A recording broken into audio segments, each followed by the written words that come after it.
It has been 8 long years since we've had a Red Dead Redemption game, but 2018's biggest AAA game is here and setting records. After finally finishing the game, which already took me about 60 plus hours, it is time to go into further detail. This game took me forever to finish, and I have my complete playthrough available to watch, link in description below. Now, I have not yet 100% the game, but I do plan to. I should also mention this will not be going over online, as the time it is writing, online is still in beta, and seems to have economy issues. But that is all you're going to get from this review on online. Stay strong. Stay with me. We ain't done yet. Story. The story in Red Dead Redemption 2 is just superb. The story takes place after the Blackwater Massacre in 1899 that is referenced a lot in the first Red Dead Redemption game. Your character in the game is Arthur Morgan, part of the Dutch Van der Linde gang. Van der Linde? Van der Linde. I don't know how to pronounce it. The gang is on the run in the dying Wild West. The law is closing in, and Dutch just wants one more big score and retire. This is it. This is the last job that we are ever going to pull. Before the year is out, we are going to be harvesting mangoes in Tahiti. Throughout the game, you will see the gang go through emotional moments, turmoil, questioning what is good and bad. The writing in this game is just fantastic. Everything from characters to the plotline to the world that Arthur lives in. It is amazing what Rockstar has accomplished. Every character has their own quirks and traits, and when I mean every character, I mean every character. A random guy on a horse has his own story. It might not be as fleshed out for sure, but if you want to antagonize every single NPC in the game, expect to get shot up a lot. This is one of the most fleshed out worlds I've ever played. The world is massive, the world is alive. You're always finding new things to explore, to see, to do. There is a wide amount of random encounters that can actually have different outcomes. There is plenty of reason to do them too. Every action you do will change your honor, and your honor can change things in the story. However, it does not change the overall outcome of the ending. Also worth mentioning is the strange missions. Not only do they branch out on their own depending on your choices, but they can also sometimes affect the actual story themselves with the characters showing up in cutscenes. Now, the standard mission design is in place here. You go somewhere, bad stuff happens, you're in a shootout, repeat. No mistakes. Shit! No! What? God! Oh, you have got to be kidding me. Dialogue and writing on the way to the location does help though. I guess from Rockstar's point of view, if it ain't broke, don't fix it. There was never a time where I went, oh, this sucks, I want to do something different. It was actually quite the opposite at times, especially when a gang all got together and did something. So the writing is so good.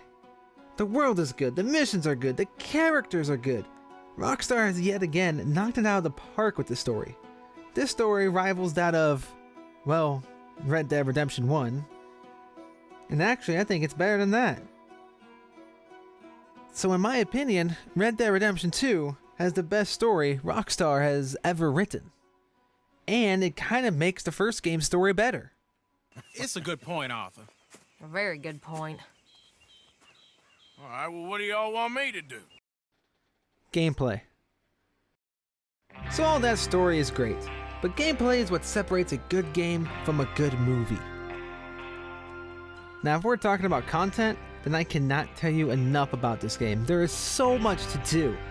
Apart from the main story and stranger missions and random encounters, you can also go hunting, which is quite different than the first Red Dead Redemption. You must use the correct weapon for the animal that you're hunting. You can't blast a rabbit with a shotgun, you'll destroy the pelt. Stow stuff on your horse, ride it back into town.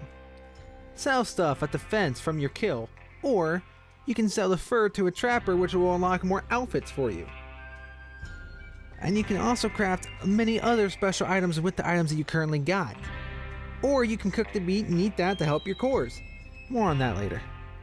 You can craft tonics from the herbs you pick up, or improve your weapons. Of course, there's also gambling. Sadly, liar's dice and horseshoes do not make a return, but poker, blackjack, and five-finger fillet were included. Gambling, and hunting for that matter, is only one set of the challenges in this game. There are a total of 90 challenges separated into categories: bandit challenges, explorer challenges, gambler challenges, herbalist challenges, horseman challenges, master hunter challenges, sharpshooter challenges, survivalist challenges. Whew. So doing these challenges gives you rewards, including a reward for doing every single challenge. Not included in these challenges are side businesses. Side businesses can help your honor or hurt your honor when you're completing them. To find them, you must look around and find the secret places in specific stores. Then you'll gain access to rob it. Now there are a lot of collectibles in this game. Cigarette cards, dream catchers, dinosaur bones, finding carvings in rocks. Also treasure hunting, which is in fact a part of the Explorer Challenge. You can fish with people from your camp, rob stagecoaches with or without your gang, rob horses with your gang, or just do chores around the camp. You can even just watch interactions around your camp, upgrade your camp to improve morale, and allow you to get more of the items available to you. There are points of interest around the map that Arthur will write down in his journal, gang hideouts to wipe out, legendary fish and animals, and many Easter eggs to find throughout this massive map. So far, I have got up to 58 Easter eggs, and I'm sure there's probably going to be even more to find. There's even unique items to find if you look close enough. This game is just filled with content. If this is the only game you get in your console, then you will not be disappointed. This game could probably hold you for years without online. I am almost 7 minutes into this review, and I haven't even gotten into the mechanics of the game yet. So I'm going to begin with horses. Apart from the horse that you get early on, and the war horse if you got the pre-order bonus, you can always buy or break in a new horse. Now buying one is easy, just go to the stables and buy the horse. But if you want one that is free, you got a couple of options. Obviously you can steal one or take one from an unfortunate soul that you happen to go by. Or you can find a wild one, calm him or her down, mount it, and break it. People coming back from Red Dead 1 will remember this minigame, as it is largely unchanged. However, you can calm the horse while you're doing this. From there, put your saddle on, and now the horse is yours. But we're not done there. You can go to the stable, rename your horse, change its hair color, change the way your hair is styled with the horse, change the saddle, blanket, stirrup, nearly everything. Amazing customization with your horse. This is not all, however. Every horse has its own stats with handling, speed, health, etc. However, these stats will improve over time with bonding. You bond with your horse by riding it, hitching it, calming it down when it goes crazy from running too hard, gunshots, or a predator that's around it. Improving your bond will allow your horse to go faster, for longer, and to have more abilities that can help you navigate. Here's a quick tip for you. Calming your horse down while you're running will actually improve your stamina ever so slightly. I don't know if this is just if the bond is up, but it does happen. Now, all of this makes your horse feel more alive, and you can get attached really fast. It is wonderful. However, I do feel like the controls aren't that good. Matter of fact, I think they're worse than Red Dead Redemption 1 horse's controls. I much prefer the rhythm tapping with the gallop or holding the X or A button on the path to stay on it, as opposed to this weird cinematic camera stay on the path thing that sometimes doesn't work. Not to mention your horse is incredibly stupid. Constantly running into trees and rocks. I'm telling you right now, as someone who has owned horses in his life and has grown up around them, they don't do that in real life. You think these horses don't have a brain, Rockstar? Jesus, maybe the really dumb ones or blind ones will do that. But I have never seen one like that. Just thank God they don't blindly go off cliffs. Even though they will occasionally just jump over a rock instead of running into it. Whoa! Frost, you hit a tree, buddy! What was that?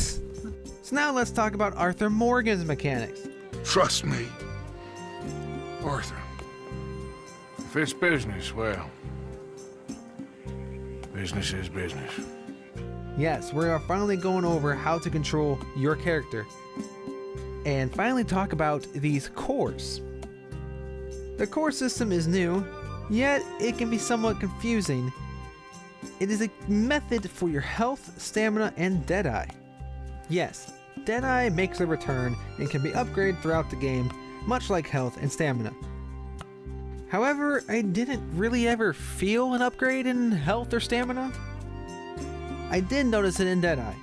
So what are those cores, and how do they work? Well, like I said, it's kinda confusing.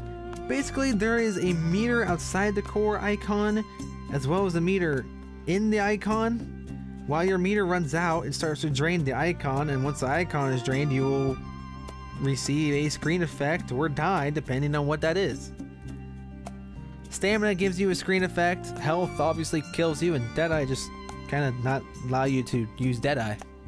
However, taking damage or running for a really long time is not the only way these cores go down. They will also just go down over time. And you can restore them by eating, drinking, and for Deadeye, smoking a cigar. The game does a pretty good job of telling you what thing does what. However, some of these items will actually hurt your core as well as helping others. Remember kids, smoking is bad. There are some items that will temporarily keep certain cores at max or your meter full. Quick tip here as well. Eat at your local general store. That will give you max health core that lasts for a very long time, as well as keep your weight up. Yes, there is a hunger and weight system as well as a temperature mechanic. So remember to wear your coat. Now when I first learned this, I was actually really excited. I love my Skyrim mod that does this, and it literally is the only thing I ever really enjoyed in Fallout 76. But it's not very good here. Not only do the effects not really feel different, but to me personally, it felt impossible to keep you and your horse from going underweight. Yes, everything here applies to the horse as applies to the horse as well. This also includes staying clean so your horse's core doesn't go down, and so people don't judge you when you're walking around covered in mud. These systems just don't work too well, and they can kind of be a hassle to deal with. It does show ever so slightly on Arthur Morgan, but not too much. Gone are the days of the over-exaggerated Grand Theft Auto San Andreas fat CJ.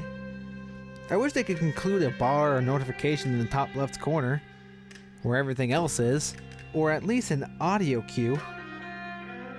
Movement, excluding the horse movement, works pretty well, but it has some weird moments. Smashing into a door and everyone looks at you is always funny though, so gotta give it credit for that. The controls could probably be better. Tapping X isn't a big deal to me, but some people might not like it. The Eagle Eye control, which helps you see footprints and items, as well as just food, is just god awful. You'll accidentally bring up Deadeye a lot and just waste your time and Deadeye. And don't get me started on accidentally tackling someone. See, getting your horse is the triangle button, or Y button on the Xbox One. But if you sprint to your horse, hit triangle or Y with a person around, you'll go into melee mode and tackle him to the ground. That will instantly give you a bounty. And if the place is Saint Denis, well, let's hope you're not trying to one-life the game. Gun controls at times can kind of be strange. You can't just fire like a madman in this game. It's 1899, not the 2000s. The weapons aren't automatic. And the game can sometimes handle this weird. There's a circle and a dot whenever you aim. To get the best accuracy, you have to wait till it's all the way down onto the dot. Once it's down, you can fire with perfect accuracy. Except occasionally, with some weapons, mainly rifle, aka the bolt action rifle is where I noticed it, but it does happen on others. They aren't cocked yet, so you have to hit fire twice. However, this sometimes doesn't happen. Yeah, it's kinda weird. Luckily, Deadeye is there, and that helps you point at specific targets, making you feel like a true gunslinger. Failed here! Run! First person works pretty much the exact same as the Grand Theft Auto 5. It can be weird at times, but I'm sure that if you play this long enough, then it will get more tolerable. Going off script here, but I also forgot to mention, getting your guns off the horses is crucial. Arthur will sometimes just put his guns away on his saddle. And if you're stuck in the middle of nowhere and you suddenly get ambushed, you don't want your horse to die, so you let him go. You jump off and you don't have your rifles. Remember to grab your gun off of your horse. Now the missions in the world is kind of interesting. The standard mission structure is still there, like I said. Go somewhere, shoot, repeat.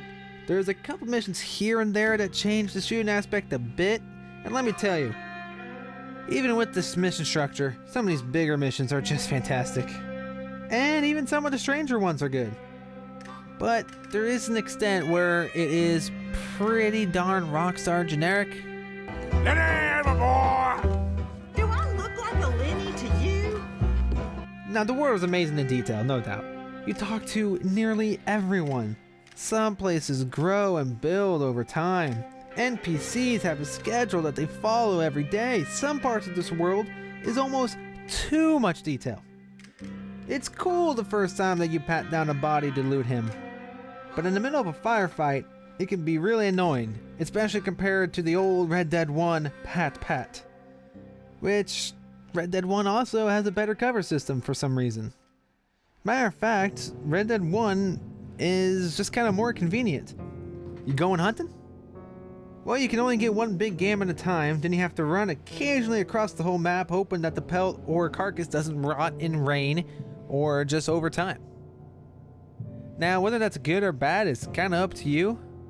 I probably would lean more on the convenient side for video game's sake, but I understand why they did this. Now, the sheriff/bounty system is weird. If you commit a crime and there is a witness, the witness will run to the nearest lawman and tell them what happened.